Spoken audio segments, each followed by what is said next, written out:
বিসমিল্লাহির রহমানির রহিম। ফাসলুন। আল মাফউলুল মুতলাক হুয়া মাসদারুন বিমানা ফিলিন মাযকুরিন ক্বাবলাহু ওয়া ইউযকারু লিত-তা'কিদ কা দারাবতু দারবান আও লি বায়ানিন নাও নাহু জালাস্তু জিলসাতাল করি আও লি বায়ানিল আদাদ কা জালাস্তু জালসাতান আও জালসাতাইন আও জালসাতিন। وقد يكون من غير لفظ الفعل المذكور نحو قعدت جلوسا وأنبت نباتا. وقد يحذف فعله لقيام قرينة جوازا كقولك للقادم خير مقدم أي قدمت قدوما خير مقدم. ووجوبا سماعا نحو سقيا وشكرا وحمدا وراعيا أي سقاك الله سقيا وشكرتك شكرا وحمدتك حمدا ورعاك الله راعيا. আজকে আমাদের আলোচ্য বিষয় হচ্ছে মাফউলে মুতলাক। মাফউলে মুতলাক এটা নিয়ে আমরা গতকালকে মোটামুটি বিস্তারিত একটা আলোচনা করেছি। আজকে আমরা সংজ্ঞা নিয়ে আলোচনা করব। ওয়াহুয়া মাফউলে মুতলাক কাকে বলে? ওয়াহুয়া সেটা হলো মাসদারুন, একটা মাসদার, বিমানা ফেলিন মাজকুরিন ক্বাবলাহু, বিমানা ফেলিন ফেলের অর্থে। কোন ফেলের? মাজকুরিন ক্বাবলাহু, যেই ফেলটা তার পূর্বে উল্লেখ করা হয়েছে। এমন একটা মাসদার যার পূর্বে একটা ফেল থাকবে, সেই ফেলের অর্থে। মাসদারটা সেই ফেলের অর্থ দিবে, পূর্বে উল্লেখিত ফেলের অর্থে মাসদার। পূর্বে একটা ফেল থাকবে, সেই ফেলের অর্থে উল্লেখিত একটা মাসদার, এটাই কি মাফউলে মুতলাক। ওই যে গতকালকে বলছিলাম, উল্লেখ থাকলে আমরা মাফউলে মুতলাক বলি, না থাকলে এই মাসদারটা উল্লেখ থাকলে মাফউলে মুতলাক আমরা বলি। আর এই মাসদারটা উল্লেখ না থাকলে প্রকৃত বাক্যের মধ্যে কি করে? মাসদারটা কি থাকেই, এই মাসদারটাই। কারণ ফেলের ভিতরে কি মাসদারটা লুকায়িত।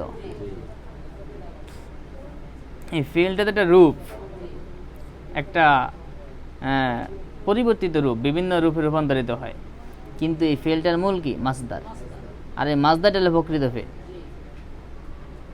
এই যে ফেল, এটা হলো এই মাসদারের কি অনেকগুলো রূপ, কিন্তু প্রকৃত ফেল কোনটা? এই জন্য ফেলের মধ্যে কি মাসদার অবশ্যই থাকবে, অন্যথা ফেলের অর্থই হবে না। ফেলের কি অর্থ হইবে? তো সেই মাসদারটা যখন বাক্যের মধ্যে উল্লেখ হইব, তো সেই জন্য বলছে পূর্বে উল্লেখিত ফেলের অর্থে ব্যবহৃত মাসদারটাই কি মাফউলে মুতলাক। যেমন দরাবতু দরবান, এই দরবান শব্দটা পূর্বে কি আছে? ফেল আছে না? দরাবতু।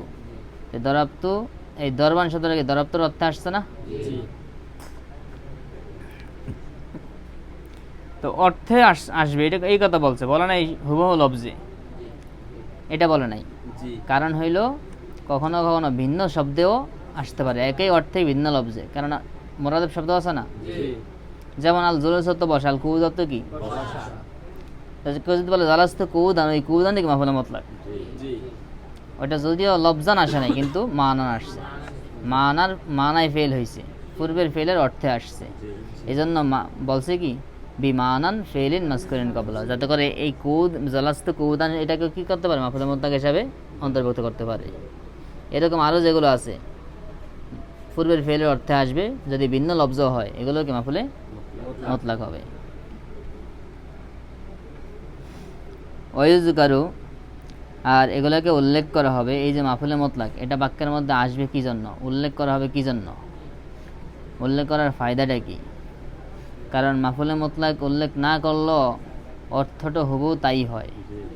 উল্লেখ করলো যে অর্থ, না করলো কি? মানে অর্থের মধ্যে অর্থের পাওয়ার কমে বাড়ে, বা অর্থের মধ্যেই করে, কিন্তু মৌলিক অর্থের মধ্যে কোনো পার্থক্য নাই। তাহলে এইটা উল্লেখ করার মধ্যে ফায়দাটা কি? তিনটা ফায়দা আছে। এজন্য বলছে মাফউলে মুতলাক উল্লেখ করা হয় তিন উদ্দেশ্যে। এক নম্বর লিত-তাকিদ, তাকিদ করার জন্য, অর্থাৎ ফেলের অর্থটাকে দৃঢ় করার জন্য, দৃঢ় করার জন্য, ফেলের অর্থটাকে দৃঢ় করার জন্য, দৃঢ় করার জন্য।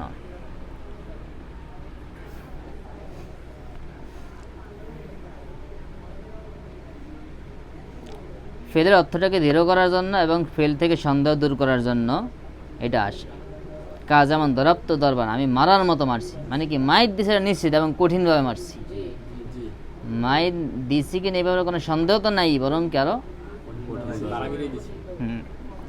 আর এই তাকিদ বোঝানোর জন্য কি মাফুলে মতলাকটা উল্লেখ হয়। এই যে দরাপ্ত দরবান, এই দরবান এই মাফুলে মতলাকটা এখানে উল্লেখ করা হয়েছে, এর উদ্দেশ্য হলো তাকিদ করা। 2 নাম্বার, আউলি বায়ানিন নাও, অথবা প্রকার বর্ণনার জন্য, মানে সুরত কাইফিয়ত, কাইফিয়ত বর্ণনার জন্য।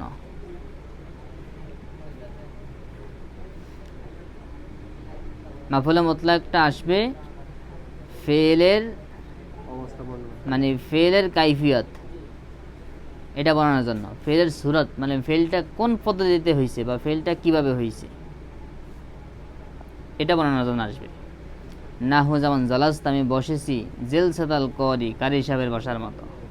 এই বসা কাজটা ফেলটা কিভাবে হয়েছে, কারি সাহেবের বসার মতো হইছে। কারি সাহেবের বসার ধরন আছে না ভিন্ন? জি, কারি সাহেবরা কি করে জানো?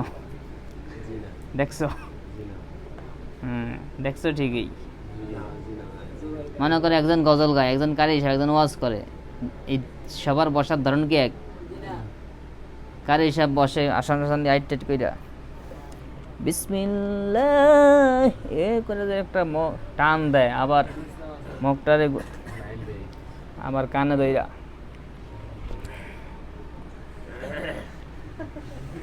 আছে না, আমার যে বক্তা আবার আল্লাহু আকবার, আল্লাহু আকবার, আর যে গজল গায় সে করে কি একটু মাঝে মাঝে মাথা লড়ায় বা মাঝে মাঝে একটু দিলে, কিন্তু অত আটটাত কিন্তু অত লড়ায় না।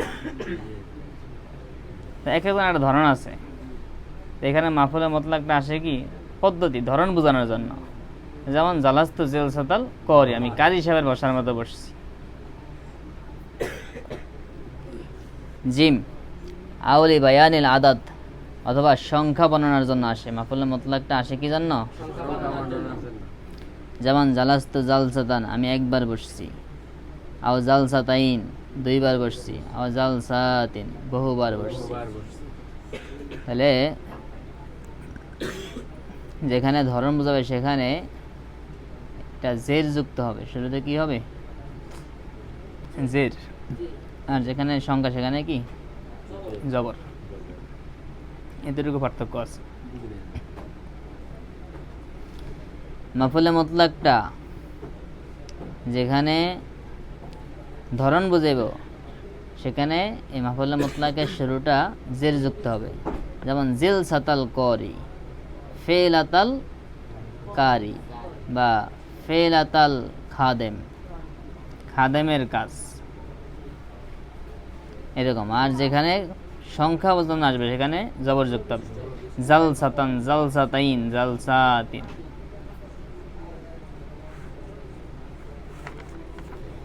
তো এই 3 উদ্দেশ্যে 3 ফায়দা দেওয়ার জন্য মাফুলে মুতলাক ব্যবহার হয়।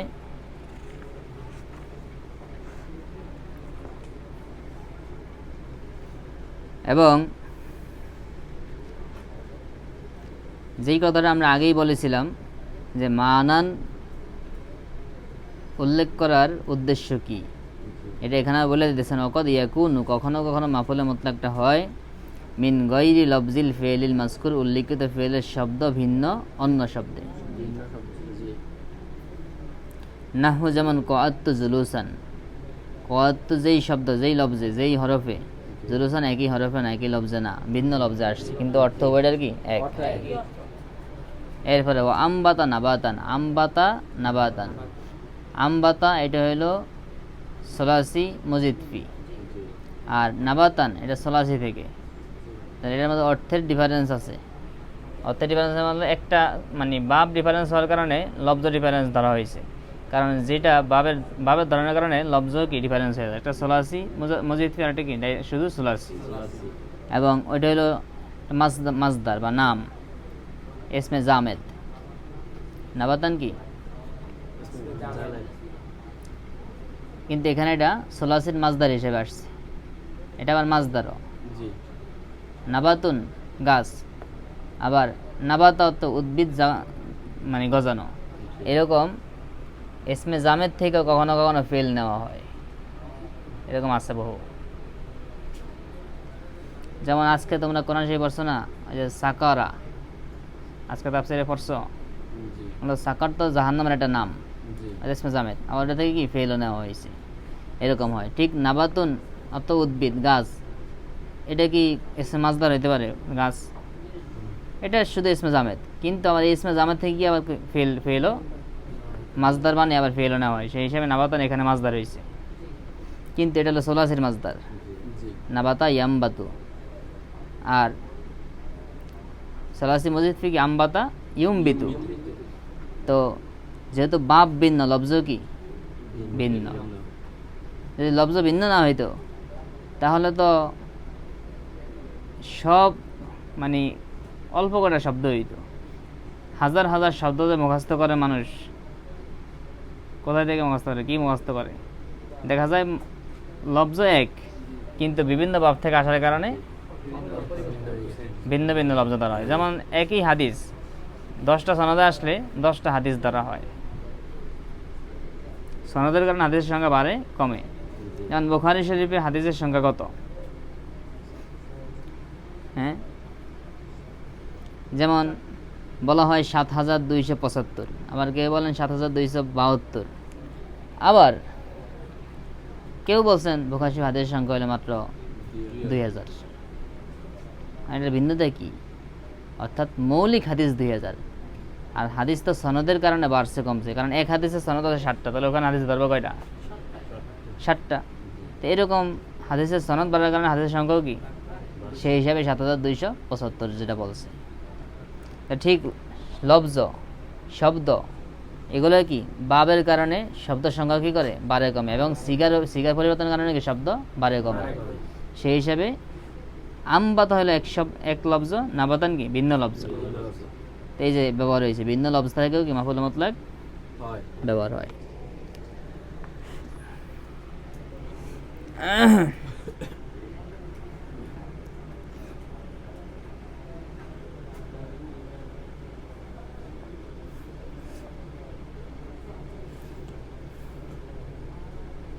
তো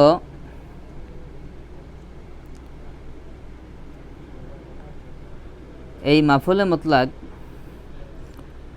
এগুলো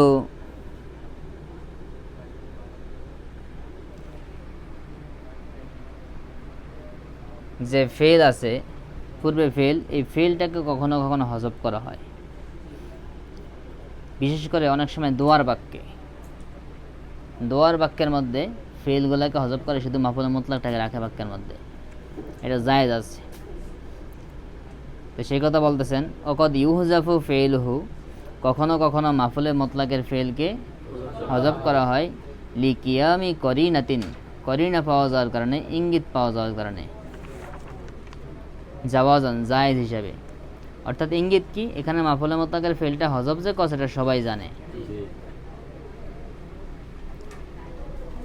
অতএব এখানে মাফুলে মুতলাকের ফেলটাকে উল্লেখ না করলেও কি চলে। যেমন কৌলিকা, যেমন তোমার কথা, লিল কদেম কোন আগমনকারী ব্যক্তিকে, খয়রা মাকদামিন কি বলে, তোমরা তো খয়রা মাকদাম না, তোমরা বলো শুভাগমন, তোমরা বলো শুভেচ্ছার স্বাগতম, শুভাগমন, এটি কি খয়রা মাকদাম, আপনার আগমনটা শুভ হোক। শুভাগমন মানে কি আপনার আগমনটা তাহলে শুভ হোক, এটা ফেল না, তাহলে শুভাগমন একটা ইসিম মাজদার, আপনার আগমনটা কল্যাণকর হোক, শুভ হোক, এই যে ফেলটা এটা হজব করে কি বলে, শুধুমাত্র মাজদারটা উল্লেখ করে, কারণ এখানে সবাই জানে শুভাগমন মানে কি আপনার আগমনটা শুভ হোক। আরবরা এরকম ব্যবহার করে, খয়রা মাকদামিন, আয় কদিমতা কুদুমান খয়রা মাকদামিন, আপনি আগমন করেছেন শুভাগমন, আপনি শুভাগমন করেছেন, আপনি আগমন করেছেন শুভাগমন। তো বলে কি আপনার শুভাগমন হয়েছে, অথবা শুভাগমন মানে আপনার আগমনটা শুভ হয়েছে, আপনি শুভাগমন করেছেন। জি আবার বলো না আহলান সাহলান, তোমরা বলো না জি আহলান, সাহলান সেখানে যদি মাফুলে বিহি সেটা, সেখানে ফেলকে হজব করছে, কারণ সবাই জানে কি এটা হজব করলো, কি সবাই জানে এখানে একটা ফেল আছে। জি আহলান সাহলান মানে কি মোবারক, ধন্যবাদ, শুভাগমন, একই কথা, তোমাকে ধন্যবাদ। এটা ভাবার্থ, কিন্তু প্রকৃত অর্থ কি পরিবার সহজ। আহলান সাহলান অর্থ কি পরিবার সহজ। পরিবার হুম, জি বোঝেন নি কথা। জি শাব্দিক অনুবাদ আর এটার পারিভাষিক অর্থ করে কি শুভাগমন, ধন্যবাদ, মোবারকবাদ, আপনাকে ধন্যবাদ, আপনার শুভাগমন। এটা বোঝানো তো আমরা আহলান সাহলান বলি। জি কেমনে বলি, এখানে মূলত ফেল হজব আছে, এগুলো মাফুলে বিহি। যদি মাফুলে মুতলাক আলোচনা, কিন্তু এটা বললাম এটা বোঝানোর জন্য। এরকম মাফুলে বিহির ক্ষেত্রেও কি ফেল হজব করা হয়, এরকম করিনা পাওয়া গেলে, মানে ওখানে একটা ফেল থাকে। মানে কদিমতা সেখানে আছে কি আহলান সাহলান, অর্থাৎ কি আতিতা আহলান, মানে তুমি তোমার পরিবারের নিকট আসছো, অতীতা সাহলান, এবং সহজভাবে এখানে বসবাস করো, জীবনযাপন করে থাকো। মানে অর্থাৎ আপনি দূর থেকে আসছেন, মেহমান হয়, কোনো ভয় নাই, নিশ্চিন্তে পরিবারের সাথে মানুষ ঘরে থাকলে কি কোনো ভয় করে? নিজের আপন ভাই বোন মা বাবার লগে থাকলে একটা যেরকম, আরেক জায়গায় গেলে আনিজি আনিজি লাগে না? মানে তাকে সে যাতে করে আনিজিটা ফিল না করে, এটার জন্য তাকে বলা হয় যে আতিতা না, আপনি আপনার পরিবার নিয়ে, আর আপনি আমাকে পর মনে করেন না, আপনি নিজের নিজের আত্মীয় স্বজনের কাছে আসছেন। অতীত সাহালান, এখানে সহজভাবে স্বাভাবিকভাবে কি করেন, থাকেন। তাহলে এই যে আতীত অতীত ফেল না, জি এগুলোকে হজব করে শুধু কি বল আহলান সাহলান। উদ্দেশ্য কি, মানে স্বাগতম, মানে আপনার কোনো সমস্যা নাই, আপনি নিরাপদ জায়গায় আসছেন, এটা পর্যন্ত আহলান সাহলান বলে। কিন্তু এগুলোর শাব্দিক অর্থ কি আছে কিছু মিলে কোনো? তো যাই হোক, ঠিক এরকম মাফুলে মোতলাকের ক্ষেত্রেও এরকম জায়েজ হিসেবে মাফুলে মোতলাকের ফেলকে ইঙ্গিত পাওয়া গেলে কি করা হয়, হজব করা হয় হজব করা হয়। যেমন বলা হয়েছে, যেমন আরবরা বলে খয়রা মাকদামিন, মানে আপনার শুভাগমন, মানে কি কদিম তা কুদুমান খয়রা মাকদামিন, আপনার আগমন শুভ হয়েছে। ও উজুবান, আবার কখনো কখনো মাফুলে মোতলাকের ফেলকে ওয়াজিবভাবে হজব করা হয়, আবশ্যকভাবে, অর্থাৎ সামাআন, আরবদের থেকে শুনে শুনে। মানে তারাও এরকম ব্যবহার করছে, আমরা এভাবে করবো, কারণ আমরা তো কোনো নিয়ম কানুন বানাইতে পারবো না, আমরা তো আর অনারবি, আমরা যা বলবো তাদের থেকে শুনে শুনে বলতে হইব, তারা যেভাবে বলবো তাদের থেকে শিখে শিখে বলতে হইব। জি তো তারা এগুলো এইভাবেই ব্যবহার করে। আমাদেরকে কি ওয়াজিবভাবে এটাই কি এভাবে ব্যবহার, কেন কেন হয়েছে এটা, এটা মানে জিজ্ঞাসা করা যাবে না, কারণ নেই কোনো, তারা করছে আমরাও করব। এরকম কিছু শব্দ আছে যেগুলো ওয়াজিব হিসাবে এই মাফুলে মোতলাকের ফেলকে হজব করে, শুধুমাত্র মাফুলে মোতলাকটাকে বলা হয়, উল্লেখ করা হয়।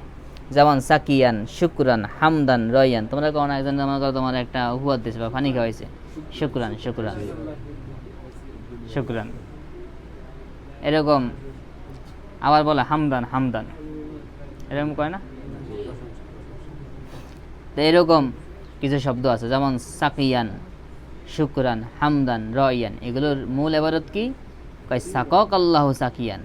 যেমন কেউ কাউকে পানি পান করেছে, তখন তাকে কিভাবে ধন্যবাদ দেবে, সাকিয়ান সাকিয়ান, মানে কি সাকক আল্লাহ সাকিয়ান, আল্লাহ তোমাকে উত্তমভাবে পানি পান করার, মানে আল্লাহ তোমাকে হাউজে কাউসারে পানি পান করার, আল্লাহ তোমাকে জান্নাতে পানি পান করার, এরকম দোয়া করবে। তাহলে এই যে সাকক আল্লাহ, এটাকে ফেল না? এই সাকাক আল্লাহ ফেলের মাফুল হিসেবে মতলব কি হয়েছে, সাকিয়ান। এই মাফুলের মতলবের ফেলটাকে কি করছে, হজব করেছে, শুধু মাফুলের মতলবটাকে উল্লেখ করছে, এটা সেমাই। এরপরে শুকরান, আই শাকার তুকা শুকরান। শুকরান মানে কি, আমি তোমার কৃতজ্ঞতা প্রকাশ করছি। তাহলে এখানে যে শাকার তু ফেল, এই ফেলটাকে কি করছে, হজব করে দিয়েছে। এরপরে হামদান, আই হামিদ তুকা হামদান, আমি তোমার প্রশংসা করছি। এখানে হামিদ তু ফেলকে হজব করছে। রাআক আল্লাহু রয়ান, রয়ান মানে কি, রাআক আল্লাহু রয়ান, মানে আল্লাহ তোমাকে হেফাজত করুক। রআক আল্লাহ মানে আল্লাহ তোমাকে হেফাজত করুক, রইয়ান মানে আল্লাহ তোমাকে হেফাজত করার মতো করুক। এই যে রইয়ান বলে শুধু, রআক আল্লাহ বলে না। যেমন একটা লোক বিদায় নিছে, তখন তাকে দোয়া করে রইয়ান রইয়ান, জি মানে কি রআক আল্লাহ, আল্লাহ তোমাকে হেফাজত করুক, যাও নিরাপদে যাও।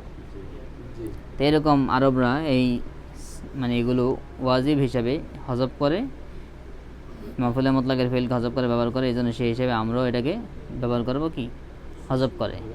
আর এটি হলো ওয়াজিব। এরকম আরও কিছু আছে। তো আলোচনা হলো মোট 4টা বিষয়। 1 নাম্বার মাফুলে মতলাকের সংজ্ঞা, 2 নাম্বার মাফুলে মতলাকের উদ্দেশ্য, 3 নাম্বার আলোচনা হলো মাফুলে মতলাক এটা জায়েজ হিসাবে হজব করা হয়, আবার কখনো 4 নাম্বার মাফুলে মতলাককে ওয়াজিব হিসাবে হজব করা হয়। এই সংক্ষিপ্ত আলোচনা। আর মাফুলে মতলাক আলোচনা সবচেয়ে সহজ এবং এটাই মূল মাফুল, আর এখানে কোনো পেশ নাই। জি কিন্তু এখানে কিছু ব্যবহারের কিছু ভিন্ন পদ্ধতি বলেছে, কখন এরকম এরকম ব্যবহার হয়, কিন্তু মূল মাফুলে মতলাক ওই হুবহু ফেলের অর্থে আসবে, এটাই মাফুলে মতলাক। কখনো হজব থাকে, এটা হলো ভিন্ন কথা, কিন্তু মূল কথা কি মাফুলে মতলাকটা হুবহু ফেলের অর্থে আসবে। এবার শব্দ আসতে পারে, অর্থ আসতে পারে, শব্দ ভিন্ন হইতে পারে, মূল কথা অর্থটা ঠিক থাকবে। জি এই হলো মাফুলে মতলাক। এরপরে ইনশাআল্লাহ আলোচনা হবে মাফুলে বিহি। আচ্ছা, আজকের জন্য এই পর্যন্তই থাকলো। সামনের ক্লাসে সামনে থেকে আলোচনা হবে ইনশাআল্লাহ। আসসালামু আলাইকুম।